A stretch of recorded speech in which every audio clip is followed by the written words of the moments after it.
Muchas gracias, buenas tardes. Bienvenidas y bienvenidos. Gracias por volver. Gracias por invitarme. Yo le decía recién, no deje de venir nunca, o no dejes, porque un poco atrevidamente lo tuteo, el almanaque me lo permite, y como peinamos canas, algunas yo tapo y él no tantas, me atrevo a tutearlo.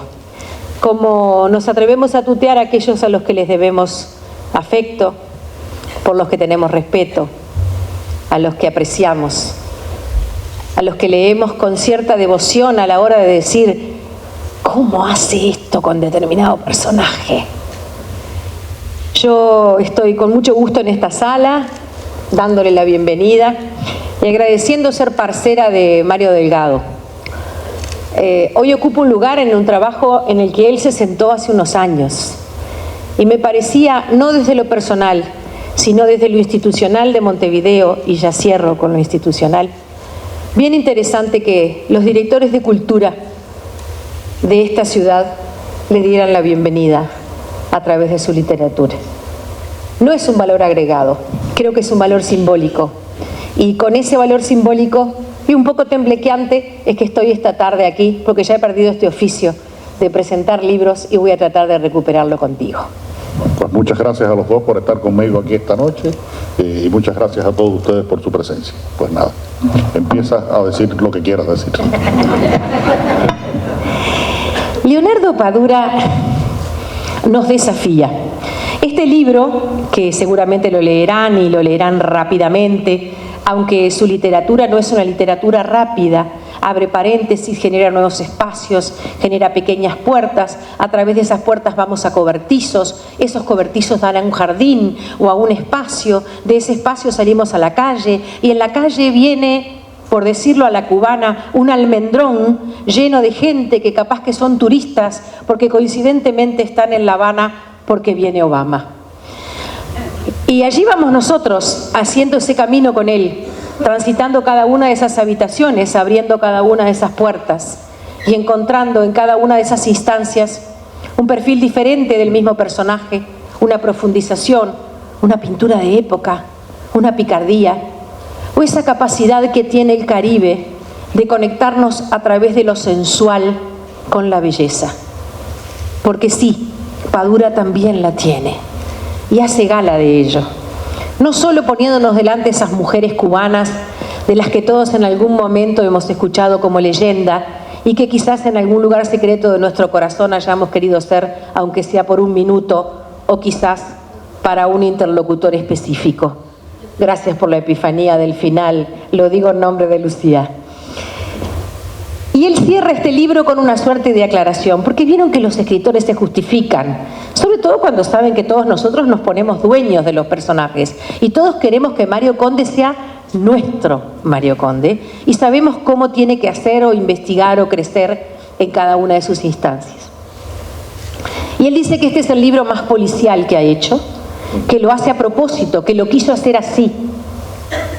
Y es donde mete más crímenes y más muertes y quizás más horror y quizás alguna mutilación o sin quizás, aunque de eso ya sabemos toda esa historia. Y me parece que nosotros tenemos que agradecérselo porque él tiene que ir por el camino que él crea que tiene que ir. Para eso es un hombre que respetamos en lo intelectual, en lo artístico y también en lo personal. Pero yo me voy a permitir hacer brevemente mi propia lectura. Y quiero empezar por el título. Hay que ser jugado, hay que ser valiente. Para esta altura de la posmodernidad, presentar la palabra decente en la tapa de un libro. A menos que uno sea un pacato, no es el caso. A menos que uno sea un reaccionario, tampoco lo es. A menos que uno tenga esa cabecita cuadrada que tanto nos molesta a los que tratamos de trabajar con el pensamiento creativo. Padura lo hace. Y nos obliga a hacer una mirada nueva sobre la decencia. Y a mí eso es una de las cosas que me parece más desafiantes. Porque tenemos el país que tenemos, porque estamos más al sur que el largo lagarto verde. Y porque también hemos tenido como sociedad y quizás tengamos todavía profundos momentos de indecencia colectiva.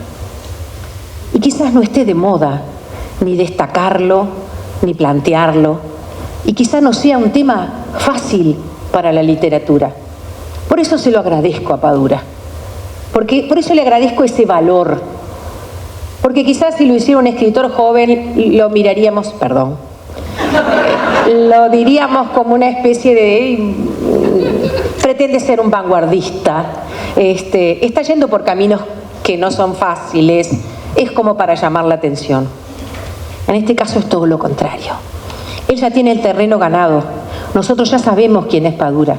Nosotros ya leemos sus libros y conocemos sus personajes y los veneramos. O en todo caso, tenemos una relación con ellos que si no es siempre de veneración, es de profundo respeto y hasta simpatía. Y aún así, nos pone en un lugar incómodo. Hay 3 momentos en esta novela en los que yo creo que Padura muestra la hilacha y se convierte en uruguayo. Así. ¿Saben? Lo de Gardel se discute, lo de Padura no. Padura es uruguayo. Yo lo voy a probar con 3 frases y si ustedes no están de acuerdo es porque no lo leyeron bien o porque no nos siguen, porque está probado. Perdón por estos atrevimientos. En la página 31 hay un capítulo del cual les voy a decir el nombre en instantes y me van a entender, que comienza con esta frase: en este país que se alivia de sus frustraciones alimentando la desmemoria, ya nadie recuerda, etcétera. Y ahí habla de un lugar que yo les puedo decir el Sorocabana. No es el Sorocabana, es el Cosmopolita. Y dice, como de tantas otras cosas perdidas, borradas, excomulgadas, algunas por la propia vorágine de los tiempos, otras por calculadoras voluntades políticas y muchas por nuestra trágica indolencia. Yo acá le cambio el tropical y le pongo oriental. Una uruguayés completa. ¿Y sabe qué, compañero? En este país nos aliviamos de frustraciones alimentando la desmemoria. Honestamente se lo digo. Y cuando lo vi ahí escritito, negro sobre blanco, me salió un barbarismo que no voy a repetir, porque ellos pueden hacerlo, él también. Ellos pueden decir lo que nosotros tenemos pensado, no terminado, debajo de la piel, y cuando lo dicen, decimos, es eso, nos pasa, nosotros también. Y qué duro es cuando reconocemos que aliviamos nuestras frustraciones alimentando la desmemoria. Qué error que cometemos, casi nos da la culpa, casi decimos cómo no tenemos una memoria poderosa con todo lo que tenemos que recordar, que salvaguardar, que preservar y que condenar. ¿Cómo no tenemos la memoria como el músculo más activo día a día? ¿Cómo hacemos eso o cómo nos pasa eso? Y él así, deslizándolo, lo pone para empezar un capítulo. Yo me sentí nuevamente que estaba con un compinche, con alguien que me entiende, que sabe de nosotros, que conoce nuestra identidad. Y dije, este es uruguayo. Después me acordé que era Padura. Pero bueno, por supuesto que todos los montevideanos, quizás no los uruguayos, pero los montevideanos, reconocemos en el malecón de La Habana nuestra Rambla.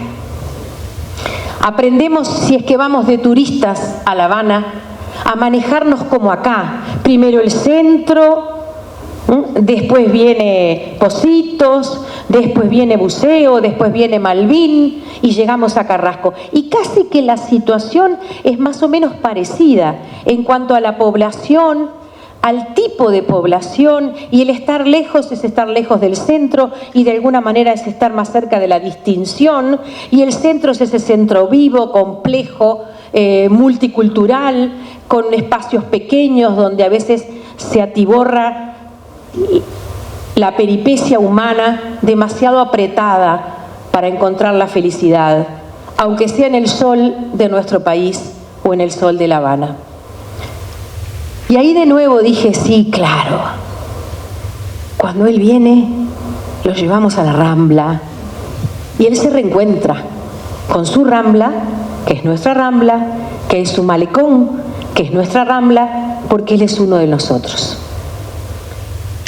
Y cuando terminé el capítulo, solo porque tenía que estar esta tarde con ustedes y me gusta tomar notas para no saltearme nada, recién ahí descubrí cuál era el verdadero nombre de ese capítulo.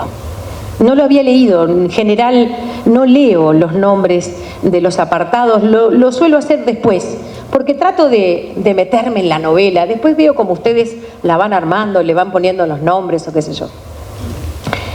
Y entonces, cuando terminé de leerlo y de decir una pequeña mala palabra, así bajita, me di cuenta de que estaba la tercera prueba. ¿Cuál de ellas? Aquello de caracoles, pero más fuerte.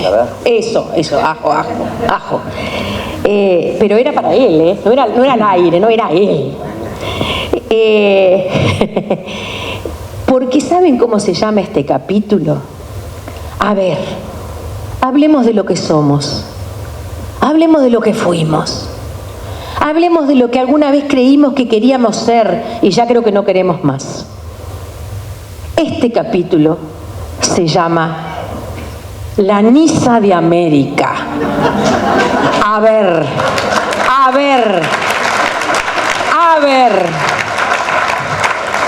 No estoy sobreinterpretando, no. Yo dije, pero no podés, Padura, hacerme esto. No me podés venir a mi casa sentada en mi sofá a hablarme de la Suiza de América, vos no, que naciste en La Habana. Y es que es uno de los nuestros realmente. Cuando el tipo pone la Niza de mí, yo dije, pero no podés. Bueno, yo no le voy a preguntar si es verdad, porque no me importa. Ni me interesa. Si es una guiñada para nosotros. ¿Qué tiene que ver Niza en todo esto y cuánta realidad hay? Porque por supuesto que leí el capítulo. Quiero dejarle la palabra a Mario Delgado, cambiando de color este encuentro. Quiero ir a lugares muy complejos. Yo les contaba recién a los compañeros que estoy acompañando la última etapa de vida de mi padre, que está viejito, con 97 años, y que hay cosas que han empezado a escaparse de la retentiva. Y a veces aparece con una fuerza inusitada y con una certeza poco frecuente el cuento de su sumario. Y volvemos, mi hijo, mi compañero y yo, con paciencia, a escuchar cosas que hemos escuchado muchas veces. A veces con algunas pequeñas variaciones. Pero el relato es fuerte, poderoso, es el mismo. Y también en eso me sentí tan agradecida cuando leí a Padura en este libro. Porque más allá de las investigaciones de Mario Conde, más allá de esos lugares donde se bebe, generalmente invitado, ron del fuerte y no siempre del bueno, porque el peso no alcanza y generalmente es el convite, donde ellos saben elegir las prendas de vestir porque saben contar los hilos de lino que tienen, y en eso sí que nosotros no ayudamos en nada, ¿no? Pero ellos lo saben. ¿Saben cuánto vale un traje con solo vérselo al malandro de turno, sabiendo cuántos hilos tiene ese lino, cómo se ha hecho, de dónde viene ese sombrero, si es de verdad si es un Panamá, si es realmente una imitación pretenciosa para poder entrar a una cafetería, a un restaurante o a un local bailable y tener respeto, porque también el respeto en determinados momentos viene desde lo simbólico. Al margen de todo eso, yo me encontré con otros momentos que creo que tienen que ver con la decencia del título. Y por eso, para terminar, me voy a permitir leer un pasaje que tiene que ver con mi historia de vida, pero que creo que tiene que ver con la historia de vida de nuestro país, contada por este uruguayo que dice ser cubano. Déjenme que lo marqué y como el diablo metió la cola, la marquita se escapó.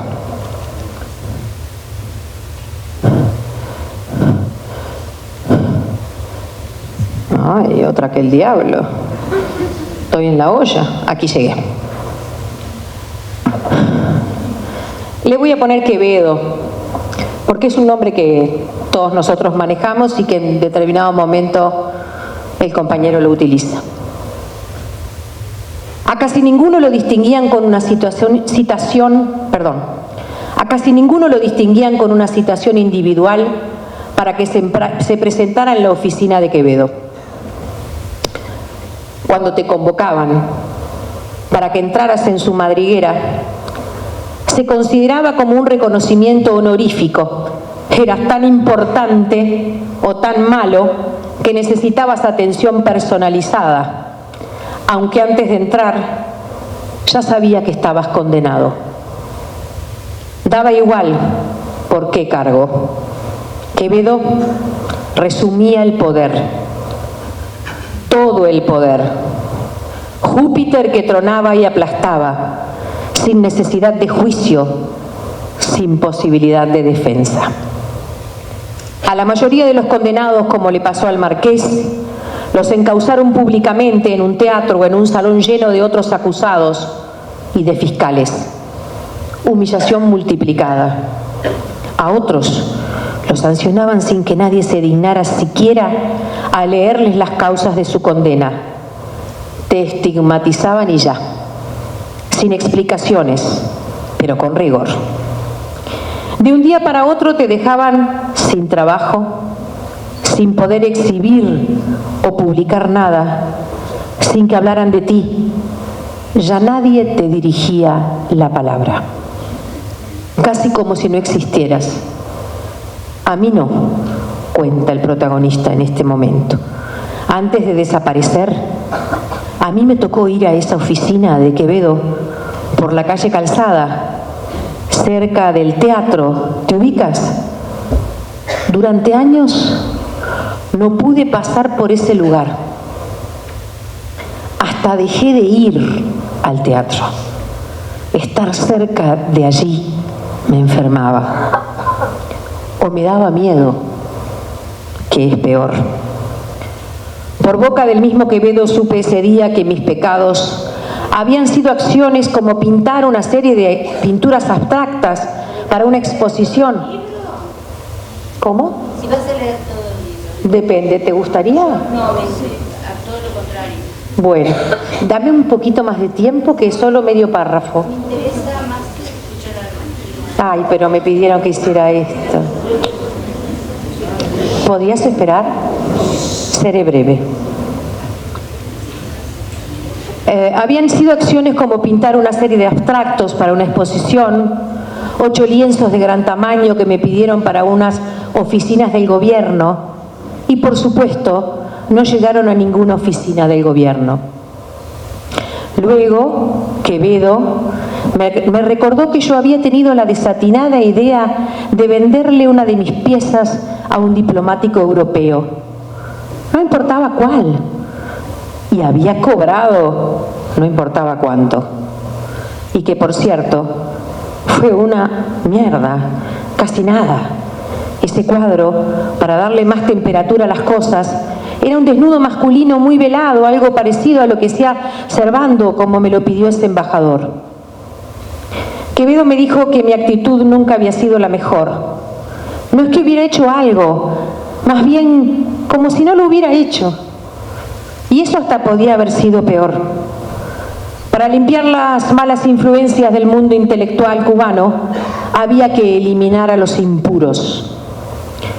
No me sorprendió mucho con esa información, porque todos esos lastres, por supuesto, venían anotados en los manuales de la política cultural del estalinismo y el arte proletario.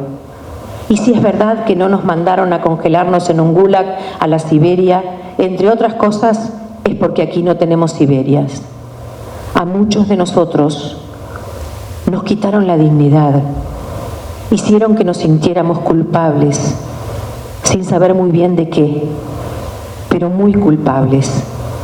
Y hasta nos compulsaron para que si queríamos limpiarnos de culpa, renegáramos de nosotros mismos. No voy a abundar, entre otras cosas, para no lesionar a nadie. Quiero decirles que hablar de la decencia también es hablar de esas cosas. Que me parece jugado el título, porque quizás sea un título poco provocativo para un lector de anaqueles que no sepa quién es Padura. El tema es que Padura ya es Padura. Y además de ser uruguayo, es un escritor valiente. Y es, sobre todos nosotros, una influencia que nos recuerda que la decencia no es solamente una cuestión de valor, también es un valor literario y también es una manera de hacer futuro. Muchas gracias.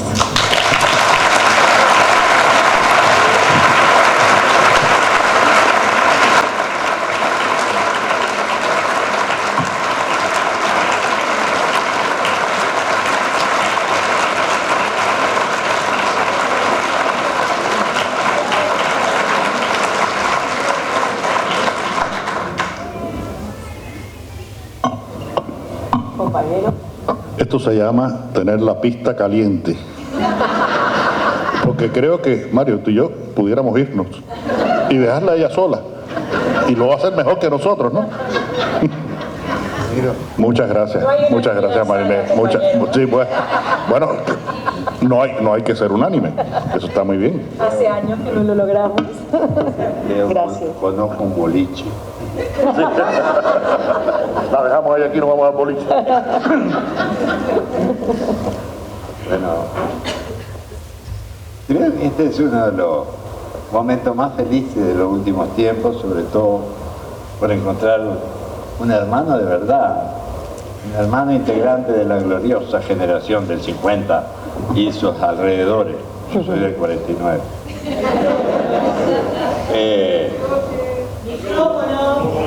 Bien. ¿Se escucha? ¿Sí? Si no te cambio. Perdón. Ahí te cambio. ¿Sí? Por eso.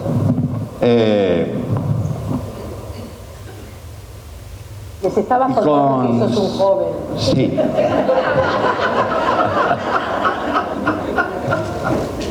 Rosa. Sí. Somos Rosa. ¿Me van a dejar hablar?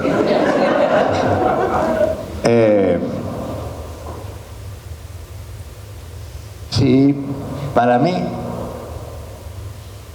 Leonardo es, y no me tiembla el pulso al decirlo, uno de los más grandes escritores hispanoamericanos del momento, de la contemporaneidad nuestra. Lo han cargado de premio, el premio Príncipe a Princesa de Asturias, el premio Hammett, y este sujeto hasta el premio Nobel de Literatura no para. Hoy que muchos son aficionados a vaticinar, bueno, yo vaticino apenas eso, ¿no? Apenas eso. Yo me acuerdo que una de las frases que desfiguradas de Tolstoy me dice: pinta tu aldea y pintarás y te harás universal. No, la frase de Tolstoy no decía eso. No decía eso. Decía, conoce tu aldea y conocerás el universo. Exactamente eso es lo que dijo el barbudo aquel. Yo creo que nadie ha pintado sin usar la invención y la imaginación para pintar la verdad de un mundo, de un universo propio como el de Cuba y en particular de La Habana. Estamos a 7.014 kilómetros Montevideo de La Habana, ¿no? Y nos parecemos mucho, mucho. Pero me voy a referir a por qué a mí me interesó ese mundo hasta los huesos. Yo tenía 10 años y acababa de salir de una de las tragedias más terribles de nuestro país, que fueron las inundaciones del 59, donde perdimos todo, todo. Y fuimos a parar, gracias a un tío rico, rematador de ganado, que tenía locales de feria por todo el país, y por lo tanto para recorrer eso tenía avión y piloto. Un día de mañana aterriza a una cuadra de casa en Caraguatá, en Tacuarembó, donde estábamos, una avioneta Piper, y de ahí se baja el piloto, que lo conocíamos, Washington Gutiérrez, y camina hasta donde está mamá, y adentro del avión queda alguien muy recogido en el asiento de atrás, y mamá estaba haciendo milanesa y yo le estaba llevando mate. Y Washington Gutiérrez se acerca a ella y le dice: Olguita, quiero hablar de usted con reserva. Tengo un hermano, que no se entere Paco, y Paco era el patrón, que no se entere, porque lo que le quiero pedir es el favor de albergar a mi hermano durante el tiempo que le lleve restablecerse, de 3 meses sin sacarse las botas, porque es corresponsal de guerra y ha pasado 3 meses cubriendo la información en Sierra Maestra, en Cuba. Ese hombre era Carlos María Gutiérrez, el Negro Gutiérrez, uno de los más grandes periodistas de América, fundador, junto con García Márquez, con Jorge Massetti, con Rodolfo Walsh, de Prensa Latina en La Habana. ¿No, Leo? Pues Washington le dijo, le hizo señas: bajate. Apenas se podía bajar, apenas podía caminar. Y se bajó con una valija de cartón marrón y después de comer, de almorzar frugalmente, mamá le puso un latón, lo hizo sentar, sacarse las botas, y le puso un latón con agua y salmuera para descansar. En las noches sucesivas, que se tendían hasta las 3 y las 4 de la mañana, con 6 peones, papá, todos trabajadores rurales, el Negro Gutiérrez, como le decían, ¿no?, como le decimos todos los que lo conocimos, nos empezó a contar de dónde venía. Nos empezó a contar de la Revolución Cubana. Y me acuerdo que mamá le preguntó: ¿qué es una revolución? ¿Qué es la Revolución Cubana? Y le decía, Olguita, en esa revolución se trató de poner arriba lo que estaba abajo y abajo lo que estaba arriba. Esa es una revolución. Y lo que estaba arriba en ese momento era una dictadura feroz, la de Fulgencio Batista, en una época en donde toda América estaba tapizada de dictadores y algunas naciones de familias de dictadores. No le alcanzaba con uno, le precisaba una familia, la familia Trujillo, la familia Somoza, la familia Duvalier. ¿A cuál de ellas más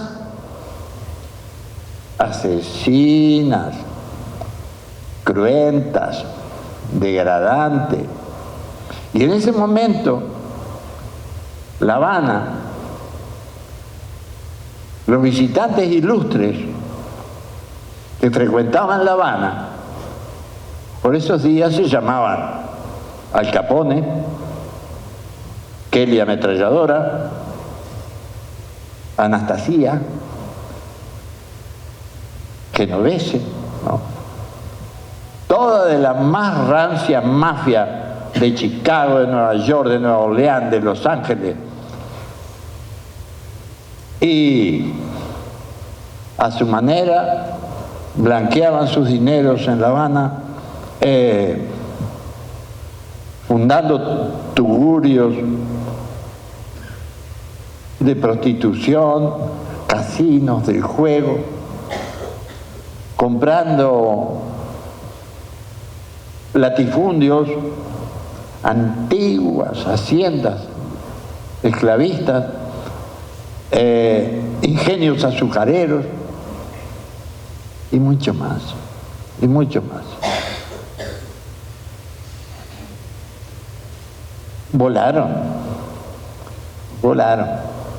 Ahora, cuando Carlos María Gutiérrez nos contaba eso y respondía a las preguntas que le hacía mi madre y mi padre y dos de los peones, yo me empecé a preguntar, ¿qué pasó con la revolución? ¿Qué pasó después de Sierra Maestra? ¿Qué pasó? ¿No? A nosotros nos llenaban de publicaciones en donde hablaban de Cuba, desde la revista Life a las elecciones, como decíamos nosotros, del Reader Digest.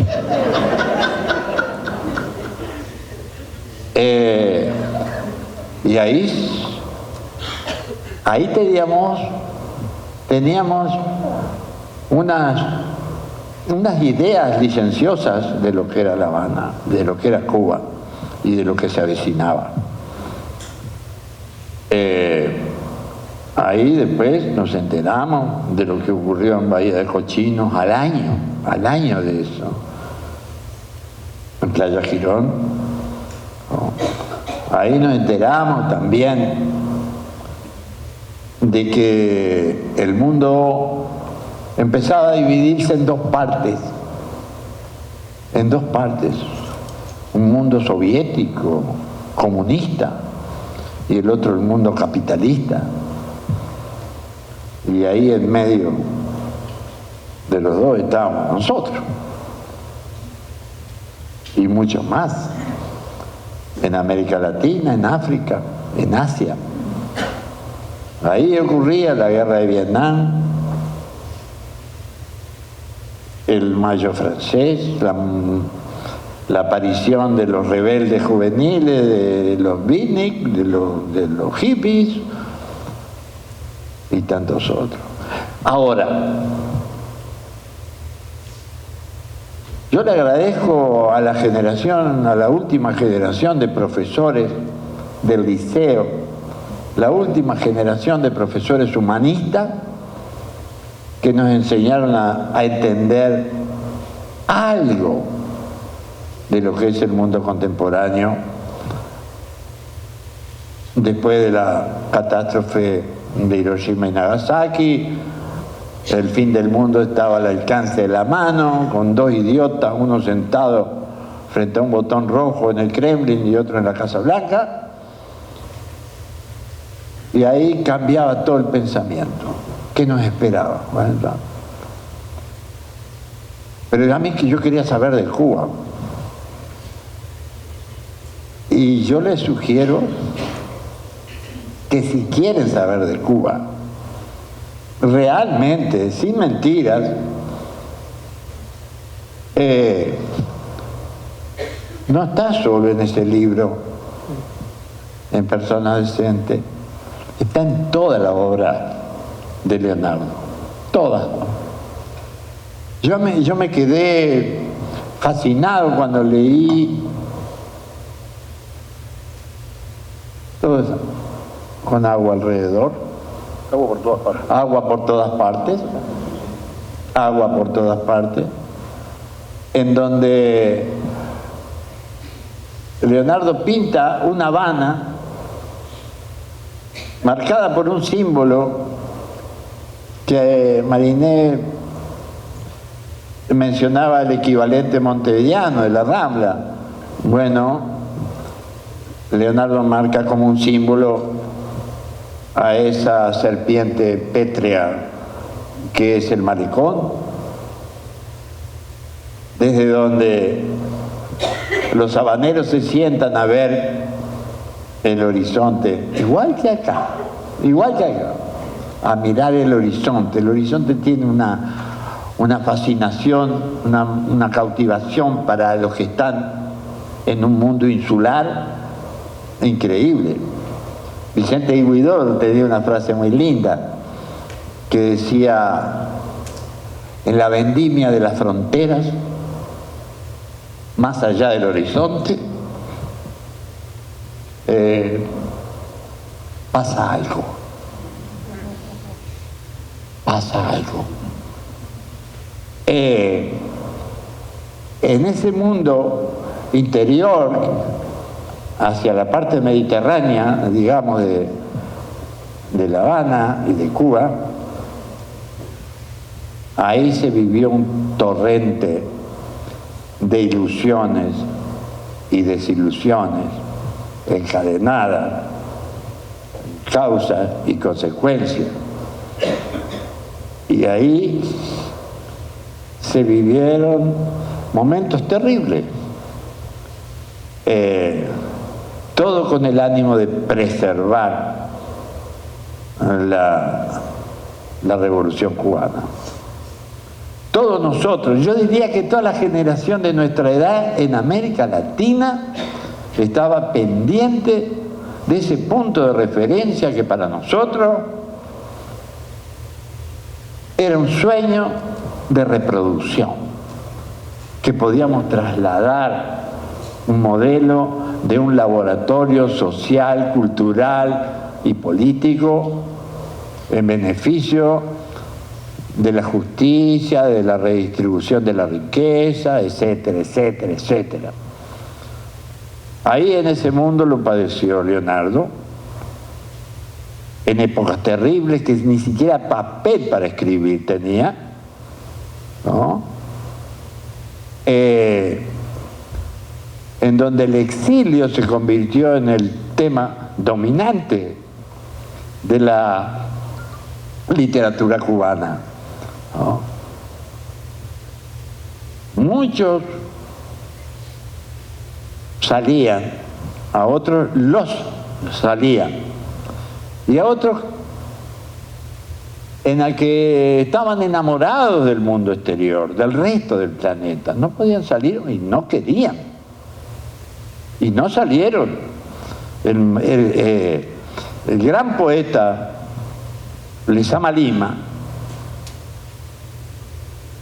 un tipo que recorrió el mundo a través de las lecturas, no se movió de La Habana y se autodefinía como el viajero inmóvil. Y Leonardo era uno de esos, ¿no? Es impresionante cómo la literatura, la serie de novelas, yo no voy a hacer la biografía, está en la solapa del libro. En ese mundo, Leonardo fue pergeñando una literatura en la cual buscó un protagonista, buscó varios protagonistas, pero se quedó en ese, en Mario Conde, ¿no? En una época, como decía el mismo Leonardo, la literatura policial era un subgénero, subestimada, y con razón, porque proliferaban las pésimas novelas policiales, ¿no? Y todo tratando, en cierto modo, de emular ese punto de referencia de Raymond Chandler, de Philip Marlowe, que no siempre a todos les salió bien. Sin embargo, Leonardo no solamente que logró armar a este hombre, porque es un hombre, Mario Conde, sino que desató una correntada de literatura policial en donde él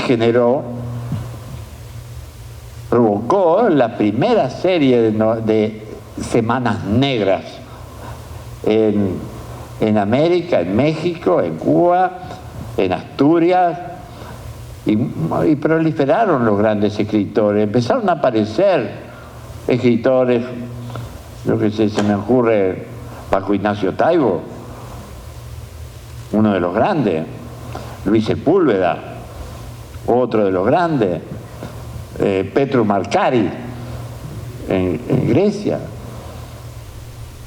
Juan Sasturain en la Argentina, ¿no? Y tantos otros, Daniel Chavarría, y no sé, tantos más, y tantos más. Yo no quiero extenderme mucho, pero sí quiero redondear. El otro día tuve la suerte de ver un reportaje que le hacía Paloma, la compañera de Paco Ignacio, a Leonardo, donde ella le preguntaba qué hacía antes de escribir novelas policiales, o cómo dio ese salto mortal desde la literatura al cine, ¿no? Y Leonardo se playó un buen tiempo, y algunos de los que estaban televidentes, supongo, que le escribían de todas partes del mundo, una de ellas le preguntó, quisiera preguntarle a Padura, ¿qué va a ser de Mario Conde después? ¿Cuál es el futuro de Mario Conde? ¿Qué piensa del mundo Mario Conde? ¿No? Leonardo siempre, cuando le preguntaron, ¿de verdad usted no es Mario Conde? Y Leo decía que no. El punto de contacto que tenía con Mario Conde y con Heredia y con otros protagonistas de su literatura era que pertenecían a la misma generación.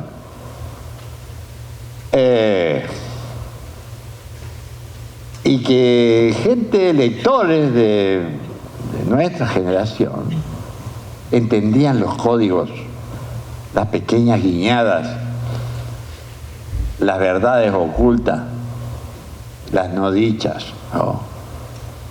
Y ese, a través de Mario Conde, Leonardo se paseaba entre las contradicciones humanas de la sociedad en que vivía, ¿no? Entre las penurias, en los decretos de prisión o de destierro por desviación ideológica, ¿no? Y eso, leyendo y releyendo, empecé no solamente a entender un poquito ese tan amado mundo cubano, empecé a entender el mío también. empecé a entender el mío.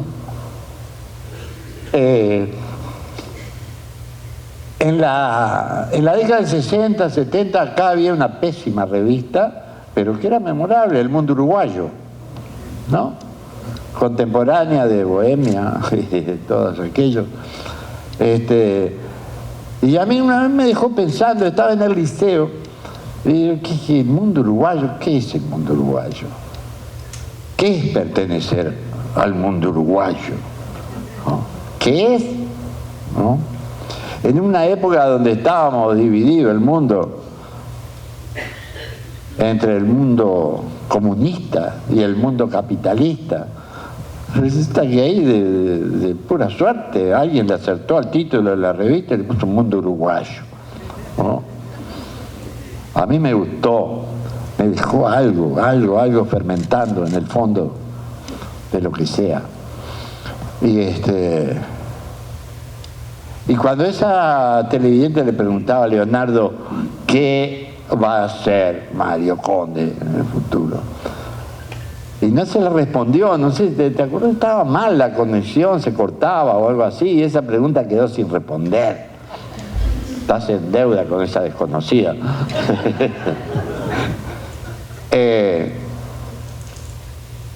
Ahora, yo me figuro, sí, en base a todo lo que he leído vinculado a esa cosmogonía interior de Leonardo, me imagino con lo que se va a encontrar Mario Conde. Me imagino, sí.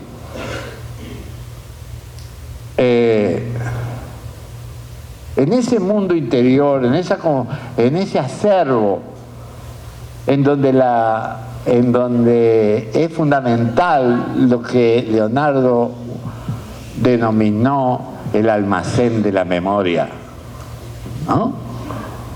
De ahí saca sus historias con un lenguaje que para mí, que desde la época del liceo fui un estudiante empedernido, un lector empedernido, me di cuenta que el lenguaje de él consume, además de la historia, las disciplinas auxiliares de la historia, la ciencia política, la antropología, la sociología, las ideas, la historia de las ideas, ¿no? Todo eso está al servicio de un lenguaje muy bien destilado que dice lo que quiere decir.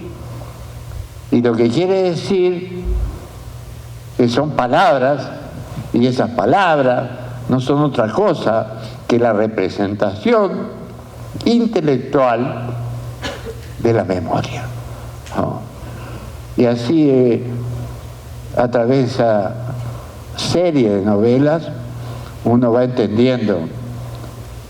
Y me digo al pasar, cuando hablo de la ciencia política, qué cosa es sino el hombre que amaba a los perros, ¿no? ¿Qué otra cosa es? En determinado momento, y me vienen fogonazos, perdón, en determinado momento, en el camino a Itacá, se cuenta la historia de un grupo de cubanos que van a construir el guión de una película, ¿no? Y se refugian para hacerlo en un lugar que para mí es emblemático. ¿Dónde se refugian? En una azotea, en una terraza que es un sitio inexpugnable, donde nadie puede espiar, donde nadie puede poner micrófono. Queremos oír a Leonardo. Sí, aquí está.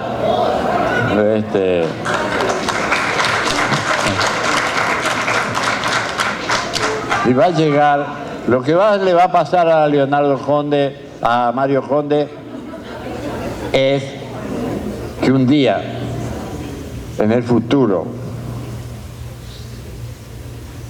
en uno de esos lugares en donde se cometen los crímenes y está el cadáver desangrándose, va a haber una tira amarilla de esas que usa la policía científica, que va a decir: prohibido pasar, mundo en construcción. Y con eso se va a encontrar Mario Conde, la nueva Cuba, el nuevo Uruguay, el mundo uruguayo.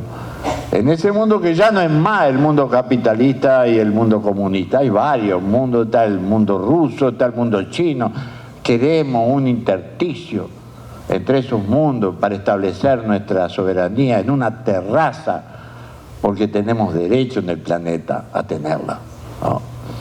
Entonces, le deseo la mejor de la suerte al tocayo Conde.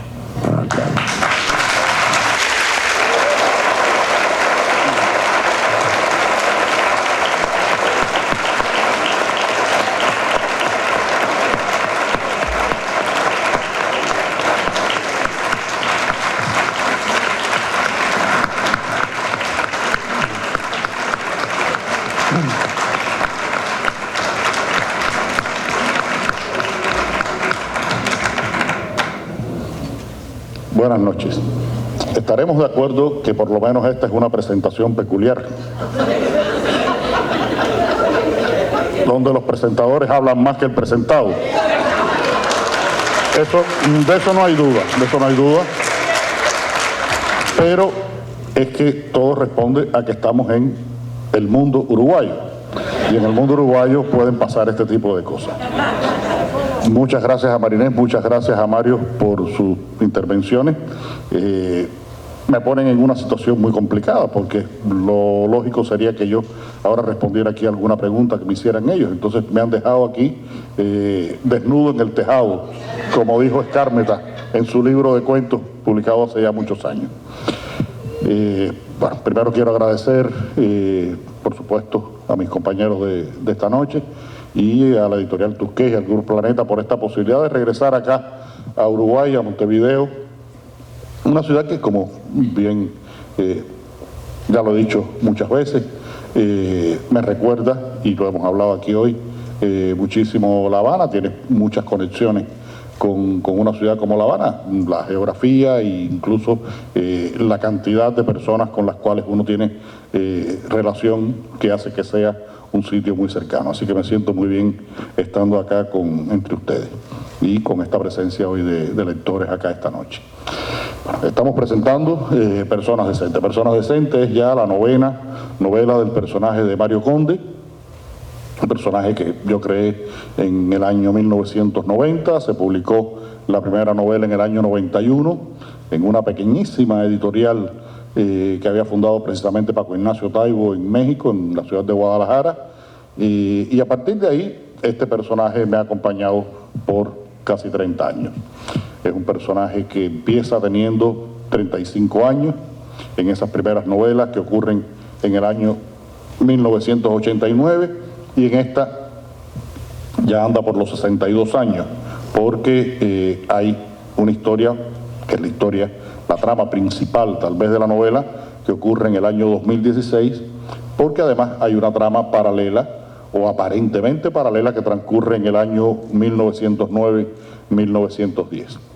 ¿Por qué escojo estos dos momentos? Escojo estos dos momentos porque esta es una novela que tiene como casi personaje central la ciudad de La Habana. Todos estos comentarios que hacía Marinés sobre La Habana, y es fundamental, la Niza de América esta de 1910, es fundamental en esta novela. Es un espacio en el que se ha movido la mayor parte de mi literatura, e incluso cuando he escrito de territorios exteriores a La Habana, siempre regreso a La Habana, siempre hay un paso que me lleva afuera y un paso que me permite regresar a la ciudad. Pero esta es una novela esencialmente habanera. Es Habana de 1909-1910, un momento de gran locura, por muchas razones. Es una Habana de los primeros años posteriores a la independencia de Cuba. Recuerden que la independencia de Cuba es mucho más tardía que la del resto de los países de Iberoamérica. Se produce en 1902, después de una intervención norteamericana de 4 años. Esta historia, que ocurre en 1909-1910, empieza bajo el signo de una posible catástrofe, que fue la cercanía del cometa Halley a la Tierra. Es el momento en que mayor información, gracias a los adelantos científicos del siglo XIX, se tiene de la órbita del cometa, y todo parecía indicar que el cometa iba a impactar la Tierra y que se iba a acabar el mundo.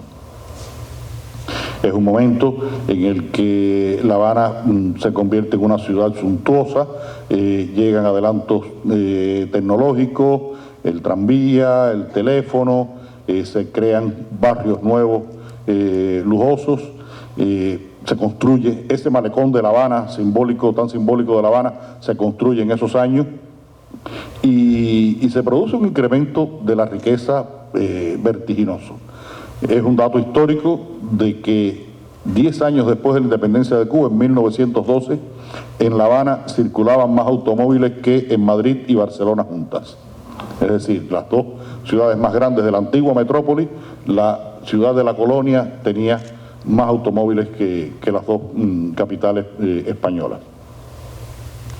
Y en el medio de esa locura hay un personaje que se convierte en el rey de la ciudad. Es el príncipe de la ciudad, que se llamó Alberto Yarini y Ponce de León. Personaje real, histórico, un hombre que venía de una familia de la alta aristocracia cubana.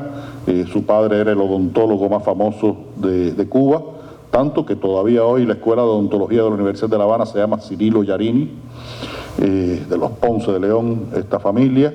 Había estudiado este muchacho, Alberto Yarini, en colegios de Nueva Inglaterra, había regresado a Cuba y había empezado a tener una participación política, a la vez que se convertía en el proxeneta más famoso de la historia de Cuba.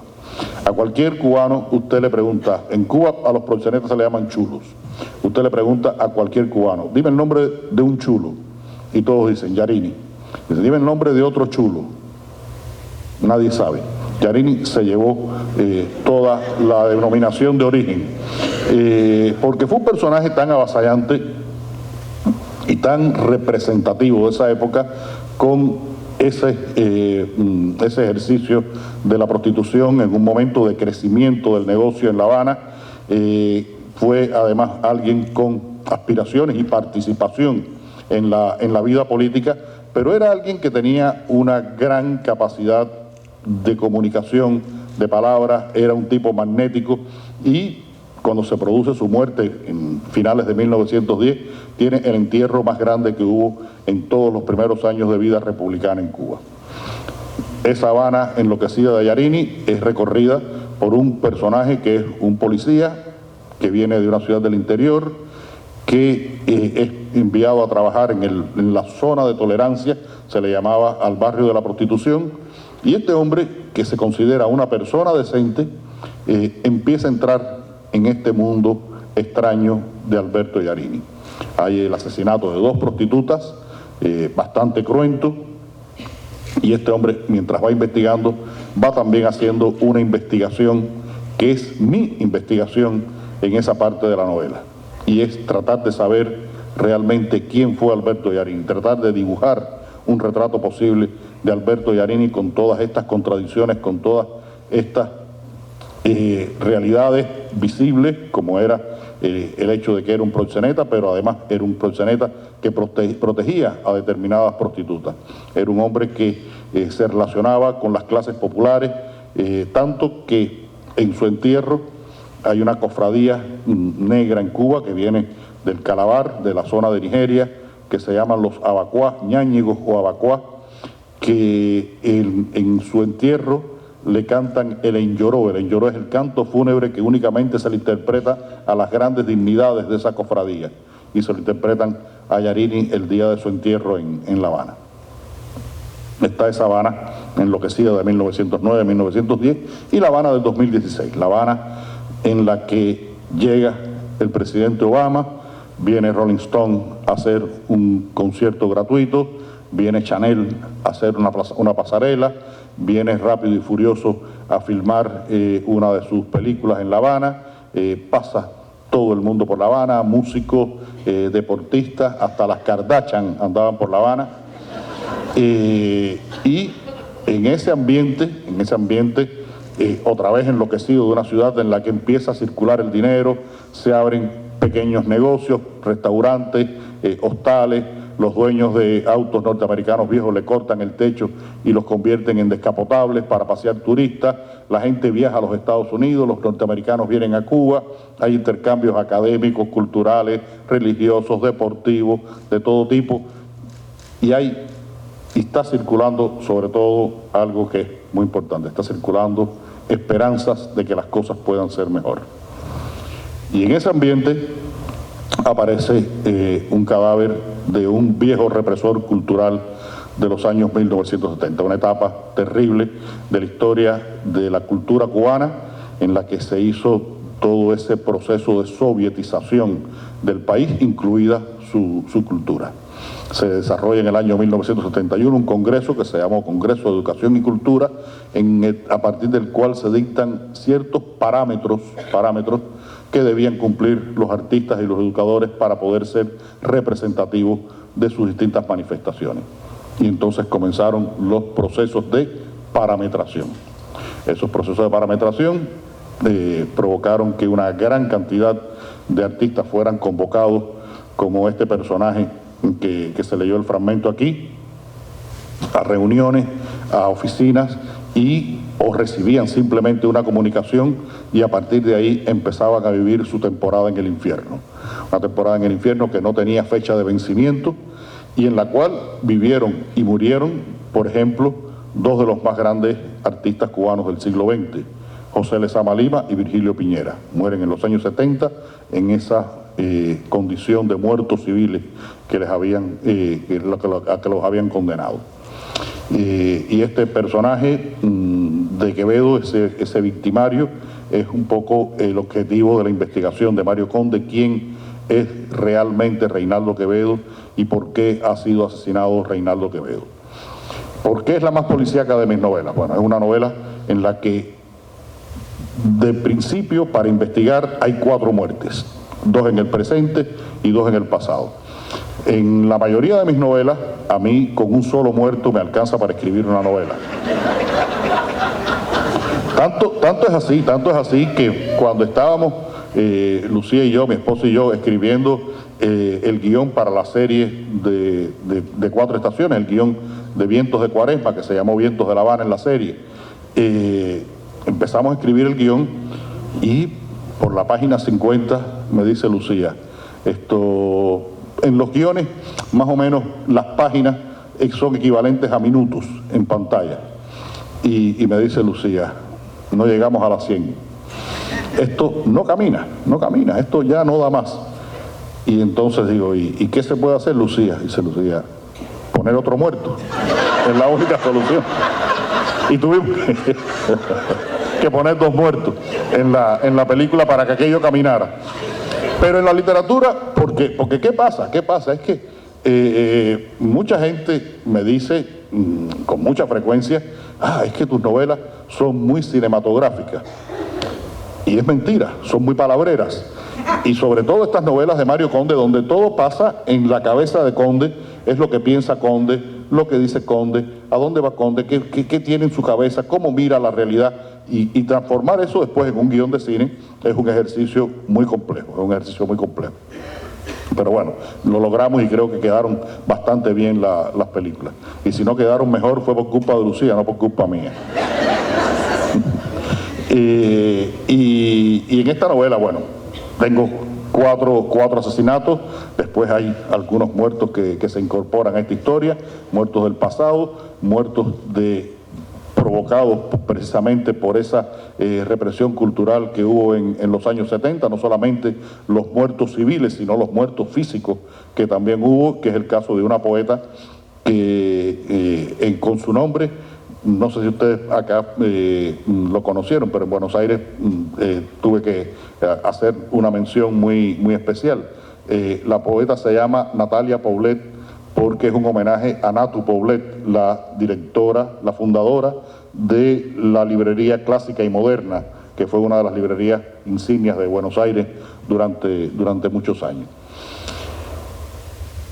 Y Mario Conde hace esta investigación desde su decencia, porque si bien Mario Conde puede tener defectos humanos, a lo mejor para alguna gente toma más de la cuenta, incluso para lo que está ocurriendo hoy en algunas partes del mundo, el hecho de que Mario Conde fume tanto es políticamente incorrecto. Yo les voy a decir que antes de ir a firmar libros, ustedes me van a tener que dejar fumarme un cigarrito antes de que yo me sienta a firmar los libros después. Es un personaje que yo he tenido que blindar éticamente, para que tenga la potestad, la estatura moral de juzgar a los indecentes. Y en este caso está este personaje de Reinaldo Quevedo y otros indecentes de los que van a aparecer en la novela. Reinaldo Quevedo, que es un personaje de ficción, pero que está inspirado, es una síntesis de varios personajes reales que existieron en esa época y que yo los agrupo y le doy la forma de este personaje de Reinaldo Quevedo. Mientras que en la historia del pasado, ese sargento, ese teniente de policía, que es un poco el epígono de Mario Conde, el némesis de Mario Conde, que investiga los asesinatos de las prostitutas, es también un hombre decente. Es un hombre que habla de su decencia y que se ve envuelto en un mundo donde era muy difícil mantener la decencia. Pero incluso este personaje se mueve en un mundo donde este concepto es muy importante, porque se mueve en el mundo de la prostitución en La Habana de 1910. Históricamente, socialmente, tradicionalmente, las prostitutas han sido consideradas personas indecentes. Este personaje a mí me sirve para tener una actitud no compasiva, sino comprensiva con respecto al fenómeno de la prostitución femenina, porque como ustedes saben también existe prostitución masculina, pero bueno, en la prostitución femenina, porque esa condena que se hace de las mujeres que se convierten en prostitutas, viven de vender su cuerpo, que practican el sexo como oficio, pocas veces se tiene una comprensión de por qué esas mujeres llegan a convertirse en esas personas consideradas indecentes. Y el contexto en el que esas mujeres llegan a hacer esto es importante entenderlo y las razones que las llevan a tener esta actitud. Y la condena de indecente que se les da por una necesidad de carácter absolutamente económico que las obliga a tener esta actitud, esta profesión, dedicarse de esta forma a sobrevivir. Y esa actitud comprensiva de este personaje es muy importante, vista desde la decencia que él representa y con el riesgo de quebrar esa decencia, que no voy a contar qué pasa con la decencia de ese personaje de Arturo Saborit, porque es una de las claves de la novela que está hacia el final del libro. Bueno, pues estas dos historias que transcurren aparentemente en paralelo, no son paralelas, se va a saber que tienen conexiones internas muy importantes y una conexión conceptual que también es importante, y es esa mirada en dos momentos de la vida cubana en las que se generan toda una serie de expectativas, de esperanzas que unos años después se diluyen, desaparecen. En el caso de la historia de 1910, es conocido que, bueno, después de los años de la Primera Guerra Mundial, toda aquella riqueza cubana, esto desaparece de un día para otro y pasamos de la época de las vacas gordas a la época de las vacas flacas. Después del año 29, crisis, una dictadura de Gerardo Machado en Cuba. Y en esta del 2016, en la que todo el mundo está hablando de las cosas que están ocurriendo y con una cierta esperanza, hay un personaje que mira todo esto con cierto escepticismo y dice: esto no va a durar mucho, y ese personaje es Mario Conde. Y Mario Conde tiene la capacidad de mirar con ese escepticismo, esa realidad de ese momento, ese contexto tan ebulliente, porque tiene la enorme ventaja de que lo mira desde mi perspectiva de escritor, que sabe lo que ocurrió pocos meses después de esa visita del presidente Obama a Cuba, del concierto de Rolling Stone, de la pasarela de Chanel, las elecciones de los Estados Unidos, noviembre del 2016, enero del 2017, llegada de Donald Trump al poder y fin de la fiesta. Recrudecimiento del bloqueo. Yo creo que Trump, su política fundamental fue desmontar las políticas de Obama. Y una de las políticas que desmontó fue la política de acercamiento a Cuba. Y hoy que Cuba está viviendo un momento muy difícil, con crisis de todo tipo, crisis energética, crisis alimentaria, una crisis migratoria, yéndose los jóvenes de Cuba, hasta por la ventana se van la gente, uno se pone a pensar, ¿qué hubiera pasado si aquella política de Obama se hubiera mantenido durante unos años más? ¿Qué hubiera ocurrido con Cuba? Porque por supuesto hay en el medio de toda esta historia un acontecimiento de carácter universal, que fue la pandemia, que nos afectó a todos y deformó la economía de todos los países durante una etapa, provocó una alteración de la que todavía las sociedades no se están recuperando y no se van a recuperar, porque hay cuentas que todavía están pendientes, que están por sacar. Y la pandemia tampoco ha terminado, parece que sí, pero no ha terminado. Ahora mismo estaba leyendo que en Alemania se van a poner otra vez las mascarillas a la gente por la cantidad de casos que están ocurriendo. Y todo esto lo hace pensar a uno, bueno, ¿qué hubiera pasado? ¿Cuál habría sido la Cuba del 2022 si se hubiera mantenido aquella política? De todas maneras, acá les dejo este cuadro de dos momentos muy especiales de la vida habanera, uno un momento alejado un siglo, otro casi en nuestro presente, con el personaje de Mario Conde, y espero que disfruten la lectura de esta novela, la más policíaca y la más habanera que he escrito. Muchas gracias y buenas noches.